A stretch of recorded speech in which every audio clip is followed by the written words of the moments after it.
അതിരുകടന്ന വയലൻസുമായി എത്തിയ മാർക്കോ തരംഗം മലയാളത്തിനു പുറമെ ഇതര ഭാഷകളിലും ചേക്കേറുകയാണ്. ഹിന്ദിയിൽ ചിത്രത്തിന് ലഭിച്ച മികച്ച വരവേൽപ്പിന് പിന്നാലെ തെലുങ്കിലും മാർക്കോ ഏറെ ശ്രദ്ധ നേടി. ഇതിനു പിന്നാലെ ഇന്നു മുതൽ മാർക്കോ കന്നഡയിലും എത്തിയിരിക്കുകയാണ്. KGFന്റെ മണ്ണിൽ തരംഗമാകാൻ ഉണ്ണി മുകുന്ദൻ ചിത്രം മാർക്കോയ്ക്ക് സാധിക്കുമോ എന്നാണ് ആരാധകർ ആവേശത്തോടെ ചോദിക്കുന്നത്.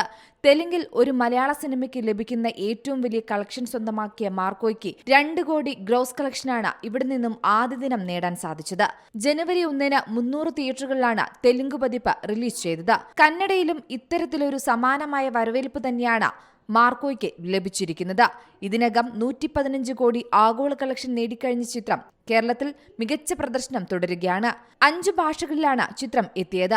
മലയാളം, ഹിന്ദി, തമിഴ്, തെലുങ്ക്, ഇപ്പോൾ കന്നഡ ഭാഷകളിലാണ് ചിത്രം ആഗോള റിലീസായി എത്തിയിരിക്കുന്നത്.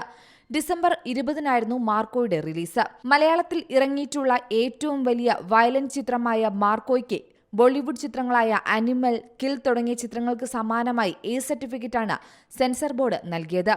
ഒരു A സർട്ടിഫിക്കറ്റ് ചിത്രമായിട്ടുകൂടി വലിയ സ്വീകാര്യതയാണ് ചിത്രത്തിന് ലഭിച്ചതും. പരിക്കൻ ഗെറ്റപ്പിൽ എല്ലാം തികഞ്ഞൊരു ഗാങ്സ്റ്റർ ലുക്കിലാണ് സിനിമയിൽ ഉണ്ണി മുകുന്ദൻ എത്തിയത്.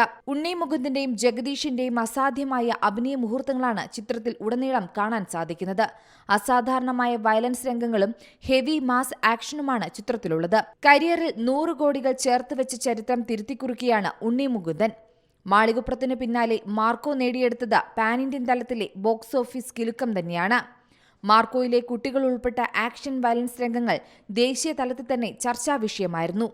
എന്തായാലും ഇപ്പോൾ കന്നഡ മണ്ണിൽ തിളങ്ങുകയാണ് ഉണ്ണി മുകുന്ദന്റെ Marco. Entertainment desk, Zee Malayalam news.